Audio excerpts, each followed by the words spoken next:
రంగారెడ్డి జిల్లా ఇబ్రహీంపట్నం నియోజకవర్గంలో మెట్మా ఉద్యోగస్తుల ముందస్తు అరెస్ట్ చేసిన ఇబ్రహీంపట్నం పోలీసు 7 నెలలుగా జీతాలు రాక తీవ్ర ఇబ్బందులు ఎదుర్కోవడం జరుగుతోందని ఈ రోజు మా సమస్యను పరిష్కరించాలని కోరుతూ జిల్లా అధికారులను కలిసేందుకు వెళ్తున్న మమ్మల్ని హౌస్ అరెస్ట్ చేసి ఇబ్రహీంపట్నం పోలీస్ స్టేషన్ కు తీసుకువచ్చారని అన్నారు. ఇప్పటికైనా రాష్ట్ర ప్రభుత్వం స్పందించి మాకు ఎన్నికల్లో ఇచ్చిన హామీ 10,000 వేతనం ఇవ్వాలని, కాంగ్రెస్ ప్రభుత్వం అది ఇవ్వకుండా మాకు 7 నెలలుగా జీతాలు ఇవ్వడం లేదని, ఇప్పటికైనా మాకు రావాల్సిన పాత జీతాలు ఇవ్వాలని కోరారు.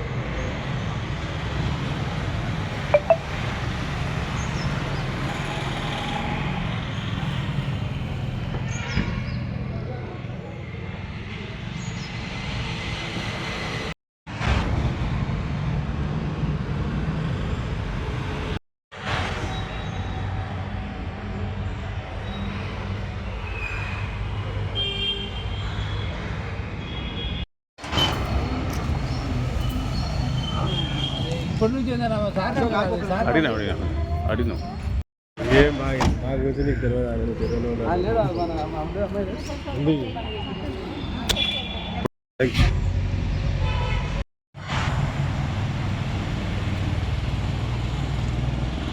నమస్కారం, నా పేరు అంకమ్మ. మాది ఇబ్రహీంపట్నం మున్సిపాలిటీ.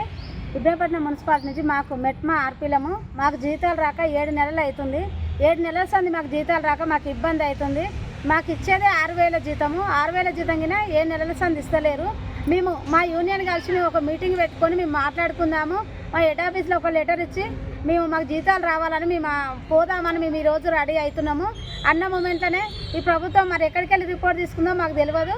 మమ్మల్ని ముందస్తుగానే అరెస్ట్ చేసిరు సార్. ఇంత ఘోరం అయితే ఏదు ఏ ప్రభుత్వం కింద మమ్మల్ని ఇప్పటివరకు అరెస్ట్ చేయలేదు. ఇప్పుడే చేసిరు సార్. మాకు బాధ అవుతుంది. మా జీతాలు కానీ ఇప్పుడు వచ్చిన ప్రభుత్వము మాకు 10,000 జీతం ఇస్తామని చెప్పారు. 10,000 జీతం ఇవ్వకుండా ఉన్న జీతం కింద మాకు 7 నెలల సంది ఇవ్వలేదు. చాలా బాధతో ఉన్నాం సార్. మేము ఇట్లా అరెస్ట్ చేయడము చాలా ఘోరం అనిపిస్తుంది. మేము ఎంతో బాధపడుతున్నాం సార్. ఇట్లా అరెస్ట్ చేయడము చాలా ఘోరమైన పరిస్థితి సార్.